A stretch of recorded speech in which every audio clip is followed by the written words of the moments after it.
Welcome to Roadshow's AutoComplete, your weekly podcast and rundown of the week in automotive news. My name is Tim Stevens. I'm editor-in-chief of Roadshow.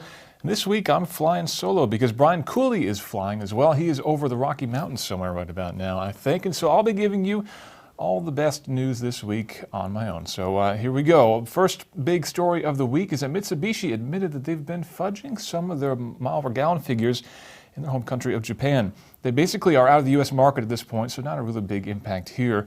But it could be seen as a bit of a reaction to Dieselgate. 4 separate models on the Japanese market, 2 of which are produced for Nissan, are apparently giving incorrect fuel figures and no details on exactly how they've been providing this sort of information, what sort of hack do they have going on inside of the cars at this point either.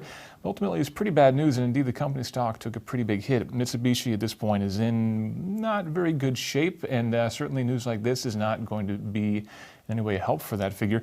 But ultimately, this is the sort of thing that we are expecting to see even more of as Dieselgate goes on and on and on. And indeed, we'll have some updates on Dieselgate a little later on in the program. We're expecting to see more companies kind of airing their dirty laundry, as it were. And this week, well, Mitsubishi taking a bit of a beating. But again, we'll see which company comes up next. But again, given that Mitsubishi is not really having much of a presence in the U.S. market at this point, or indeed much of anywhere outside of Japan, again, a little bit limited in terms of the scope of this issue. But indeed, we do have an update on Dieselgate, and we cannot go another week without adding some sort of an update to the endless saga at this point.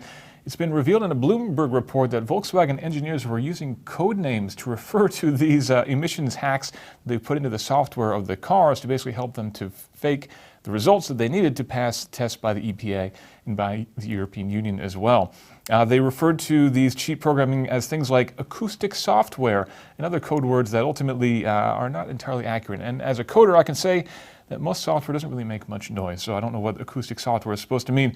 But still no official word on Volkswagen, but as we do record this, we're expecting news today. This is April 21st, and Volkswagen expected to give us some more details on that today. So keep an eye on theroadshow.com for more news on Dieselgate.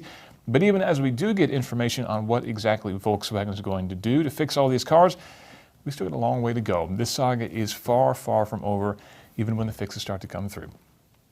We've got some updates on the Apple car this week, the supposed Apple car, codenamed Project Titan. There's been rumors swirling for years now that Apple's been trying to build a car. We got some more rumors this week. The first one is that Apple has supposedly built an R&D center in Germany, specifically somewhere near the Magna facility, which is one of the companies that's reported to be working with Apple to produce this car.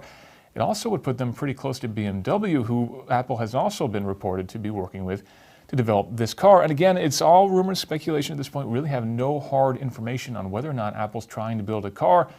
But if they were, and if they were going with a third-party manufacturer like Magna, who produces cars for Aston Martin, Mercedes-Benz, and others, that would be a pretty good place for them to be. But supposedly this facility is more on the R&D side, looking into new technologies and new things that could help to differentiate this car from what's on the market.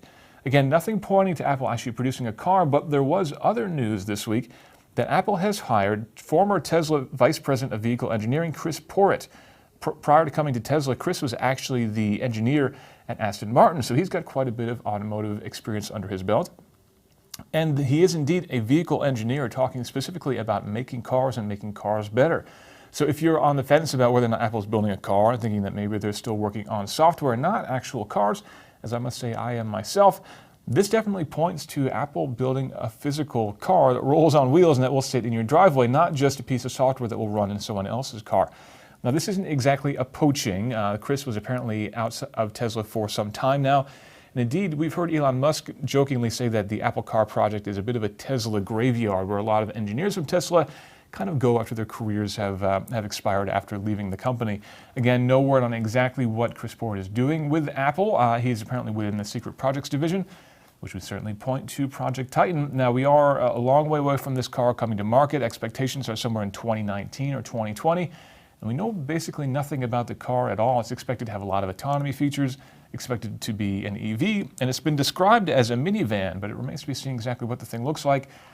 Again, we got a long way to go before we have any information on this story, but of course, the idea that Apple could be building a car is a pretty intriguing one. On the side of Tesla this week, we got some word of some issues with the Model X. We've been hearing rumblings and rumors of issues with production and quality of the Model X, and this week those rumblings kind of came to a head. A number of Model X-related issues came to the fore, and specifically issues around quality and also in engineering. The quality ones tend to deal with the doors, those vaunted gull-wing doors that Elon Musk demanded in the car, are causing some issues, not opening correctly, not closing correctly, sometimes not opening or closing at all, which is definitely a bit of a problem. There's also more fundamental issues in the engineering of the car, specifically around the windshield. The windshield in the Model X is pretty different from any other car on the road. It actually sweeps up and over your head, and it's very distinctive and much, much different from anything else out there. But this is actually done because of multiple panes of glass are in that glass, enabling the kind of structural rigidity that you need for that to work. And those multiple panes are causing issues in terms of night vision. You're getting double images, some people are saying, in their Model X cars. That is not good. When you're looking at a headlight, you see 4 headlights instead of 2.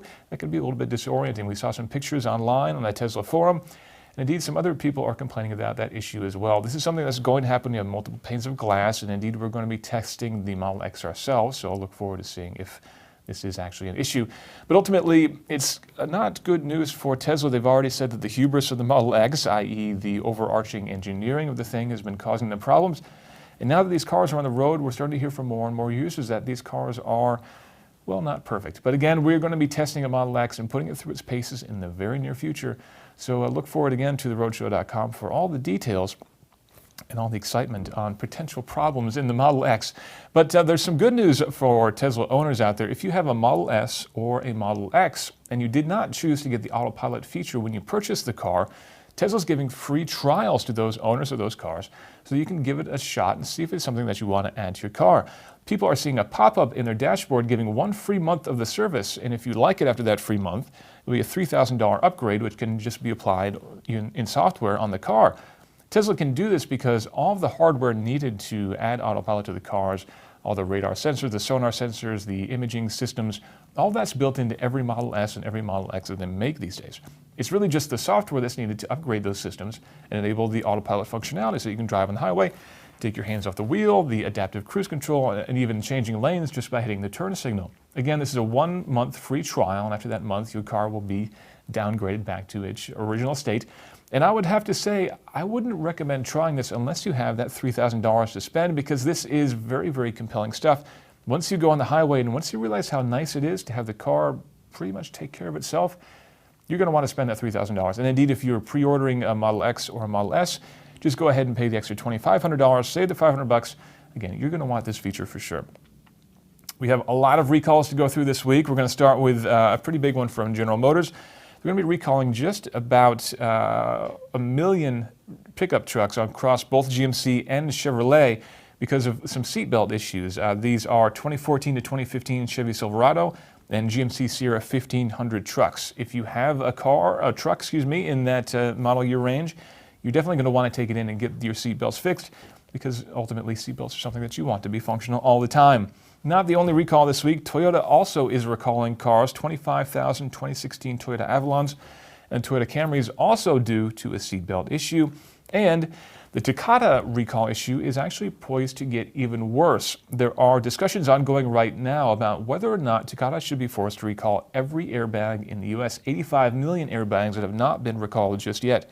The company is being forced to basically prove that all of these airbags are safe, even the ones that haven't fallen within any of the recalls that they've issued thus far. If indeed the recall is expanded to cover every single Takata airbag out there, it's hard to imagine this company having any hope of survival, because the cost of that is going to be well into the billions. That's a lot of money. So that's the beginning of AutoComplete for this week, but we've got a lot more news to come and a lot of rundowns on exactly what's coming up on theroadshow.com. So we're going to take a quick break. We'll be back with more recalls and more news and updates on the 2017 Detroit Auto Show.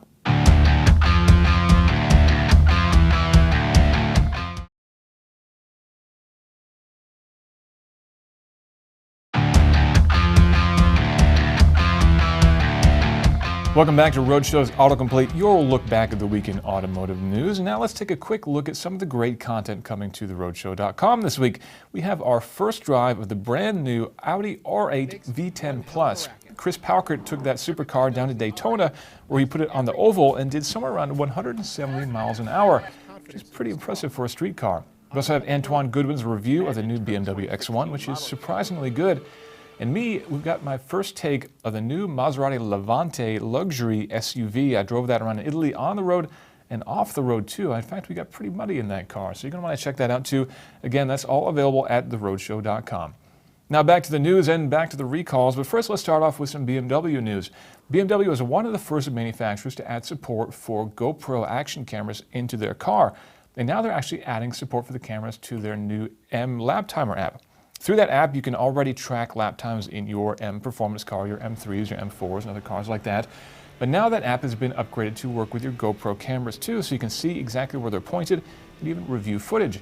The car can still control the cameras directly, so you can start them and stop them through the iDrive control, but now you can review the footage through your phone as well, giving you extra functionality. Again, all this is integrated within your M cars and will be part of an update to the M lap timer app, if indeed your car is suitably equipped. The new 7 Series is getting a new special edition with what must certainly be the worst product name ever released into the American market. It is a special edition commemorating the company's 100-year anniversary, which is going through this year. And the name is, are you ready? The BMW Individual M760i xDrive Model V12 Excellence, the next 100 years. That is the full name of the new special edition BMW 7 Series. And I hope the salesmen are very patient as you come in and ask for that car. That is a special edition car which has special wheels, a lovely blue paint color, some other bits of trim and other extra upgrades, giving it a little bit more luxury touches, and probably a very, very big badge on the trunk. Ultimately, you can just refer to it as the next 100 years, I think, as well. But that has got to be the longest, ugliest name we've ever seen on a car before. And some more ugly news on the 7 Series. Unfortunately, the car's first recall. The new 7 Series, of course, hit market this year with some carbon fiber construction and lots of other neat technology. Unfortunately, one of those bits of technology isn't working so well. Specifically, the airbag control module on the car is failing and causing a reboot every now and again. And typically, your cars will be safe, but if you happen to have an accident while that module is rebooting, the airbags will not fire, which, of course, is a pretty bad thing when you're in a big car like that, which has a lot of airbags. So about 6,100 of these 7 Series cars, 740s, 750s, and 760s, are being recalled. And if you drive one of them, again, head to your BMW dealership to get an upgrade for that software module and make sure that your airbags fire as they're supposed to. And finally, this week, we got news that the Detroit International Auto Show, or AKA the North American International Auto Show, is getting a pretty significant update for its next iteration in January of 2017. It's going to be launching a service called AutoComplete D, which is going to be a large area pavilion dedicated just toward future mobility concepts.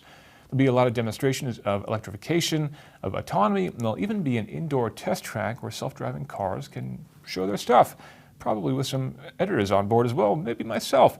That's definitely going to give us something to look forward to as these topics become more and more important in the automotive industry, and ultimately as Detroit tries to establish itself as a leader when it comes to research into autonomy, electrification, and other new technologies that are going to bring us forward into a broad, beautiful future of mobility concepts.